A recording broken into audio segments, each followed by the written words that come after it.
Yazid ने नवासा रसूल को शहीद करवा दिया और वो ये सोचता था कि इस जुल्म से अरब के सारे लोग मेरी बैत करेंगे, मेरे सामने झुकेंगे, कोई भी मेरे खिलाफ हुसैन के बाद सर नहीं उठाएगा।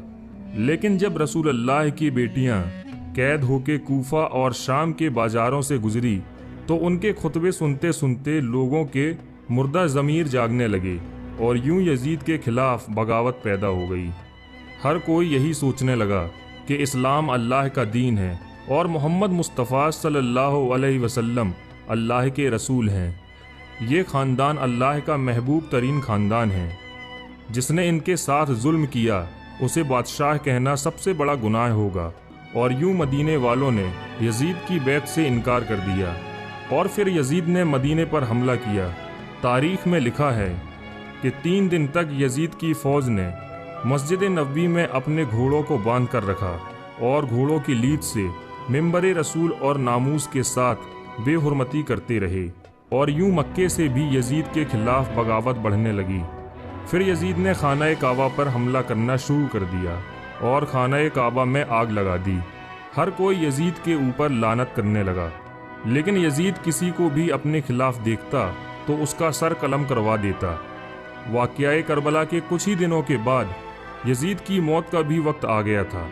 10 मुहर्रमुल हराम 61 हिजरी को करबला में इमाम हुसैन रदी अल्लाह ताला अन्हु का खून बहाकर यजीद पलीत ने हुकूमत हासिल की थी। वो हुकूमत भी ज़्यादा दिन तक ना रही और 3 साल 7 महीने बाद ही 5 रबीउल अव्वल 64 हिजरी में 39 साल की उम्र में यजीद की मौत हो गई। यजीद की मौत कैसे हुई, इसकी 2 वजह बताई जाती है।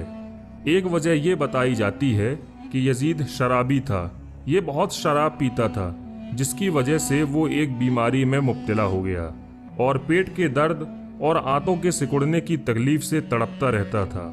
यानी जिस तरह मछली पानी के लिए तड़पती है, यजीद भी उसी तरह तड़पता रहता। मौत के कुछ दिन पहले यजीद की आंतें सड़ गईं और उसमें कीड़े पड़ गए। वहाँ के हकीम परेशान होने लगे थे कि ये कैसी बदतरीन बीमारी है कि तुम्हारा पेट अंदर से ख़त्म हो रहा है, जल रहा है। यजीद तकलीफ़ की शिद्दत से चीखता था।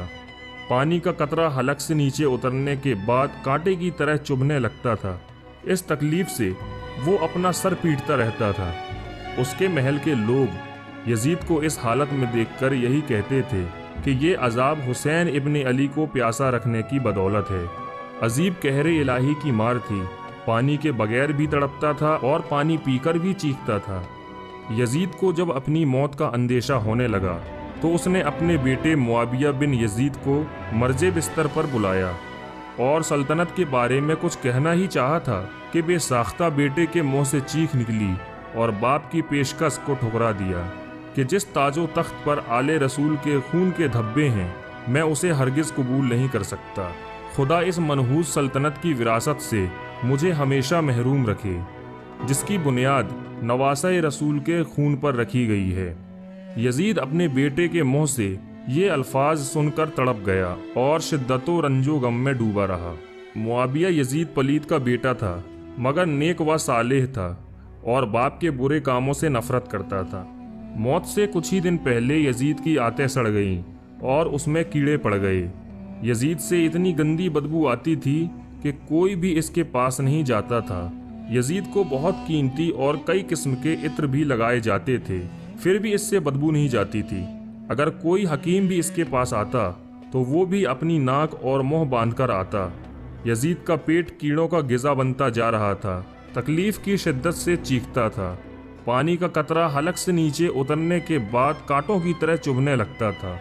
अजीब कहरे इलाही की मार थी कि पानी के बगैर भी तड़पता था और पानी पाकर भी चीखता था। आखिर में इसी दर्द की शिद्दत से तड़प तड़प कर उसकी जान निकल गई। उसकी लाश में ऐसी भयानक बदबू आने लगी थी कि उसके करीब जाना मुश्किल हो गया था। जैसे तैसे उसकी लाश को सुपुर्दे खाक किया गया। यजीद की मौत की एक ये भी वजह बताई जाती है कि यजीद को शेरों के शिकार का बहुत शौक था। एक मर्तबा यजीद जब शिकार करने के लिए जंगल गया, तब उसकी नज़र एक ईसाई लड़की के ऊपर पड़ गई। वो लड़की बहुत खूबसूरत थी। यजीद उस लड़की का आशिक हो गया। यजीद दूसरे दिन भी वहीं गया और तीसरे दिन भी वहीं गया। इसी तरह उसने उसके मकाम तक रसाई हासिल कर ली। यजीद ने उस ईसाई लड़की से कहा, मैं अमीर शाम हूँ, इस वक्त मेरी ही हुकूमत चल रही है। ईसाई लड़की ने सुना था कि इस वक्त जिसकी हुकूमत चल रही है उसी ने इमाम हुसैन रदी अल्लाह ताला अन्हु का खून करवा दिया था। लड़की समझ गई। उसने कहा, ठीक है। फिर लड़की ने यजीद से कहा, तुम ही हो जिसे अमीर शाम कहा जाता है? तो यजीद ने कहा, हाँ। फिर उस लड़की ने पूछा, तुम्हारा ही नाम यजीद इब्ने मुआविया है? यजीद ने कहा, हाँ। लड़की ने कहा, ठीक है, तुम अपने साथ मुझे महल ले चलो, मैं चलने को तैयार हूँ। लड़की ने यजीद से कहा, लेकिन एक शर्त है कि तुम मुझे कल लेने आओ, मैं चलने के लिए तैयार हूँ।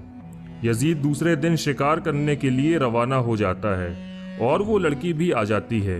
यजीद लड़की से मुलाकात करता है। लड़की अपने पास एक खंजर छुपा लेती है और यजीद के पीछे घोड़े पर बैठ जाती है। जब यजीद बात करते हुए आगे बढ़ा तो लड़की ने बड़ी ही फुर्ती से खंजर निकाला और खंजर निकालने के बाद यजीद के पीठ में खंजर मार दिया। खंजर का लगना था कि यजीद घोड़े से नीचे गिर गया। फिर उस लड़की ने दोबारा फुर्ती से यजीद के खंजर मारा। यजीद संभल ना सका और उस लड़की ने यजीद के ऊपर कई सारे वार करके यजीद को वहीं पर काट कर रख दिया और वो लड़की वहां से चली गई। यजीद की लाश कई दिनों तक वहीं पड़ी रही। यजीद के साथी काफ़ी दिनों के बाद जब तलाशते हुए उसी रास्ते पर पहुंचे तो उन्होंने देखा कि यजीद का जिस्म वहीं कटा हुआ पड़ा है। यजीद के साथी उसकी सड़ी हुई लाश को उठाकर लाए और एक गड्ढा खोदकर उसको वहीं दफन कर दिया।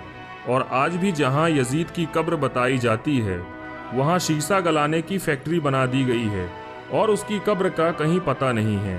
अल्लाह का कितना बड़ा अजाब यजीद के ऊपर हो रहा है कि यजीद की कब्र का नामो निशान तक न रहा। और इमाम हुसैन के रोज़े को देखिए किस तरह चमक रहा है।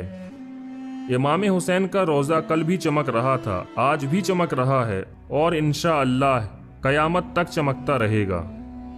यजीद डूब गया शाम के अंधेरों में, हुसैन चमके हैं दुनिया में रोशनी की तरह। दोस्तों, अगर आपको ये वीडियो पसंद आई हो तो वीडियो को लाइक करें, अपने दोस्तों के साथ शेयर करें और ऐसे ही वीडियोस पाने के लिए हमारे चैनल को सब्सक्राइब कर दें। दोस्तों, मिलते हैं एक और नेक्स्ट वीडियो के साथ। जब तक के लिए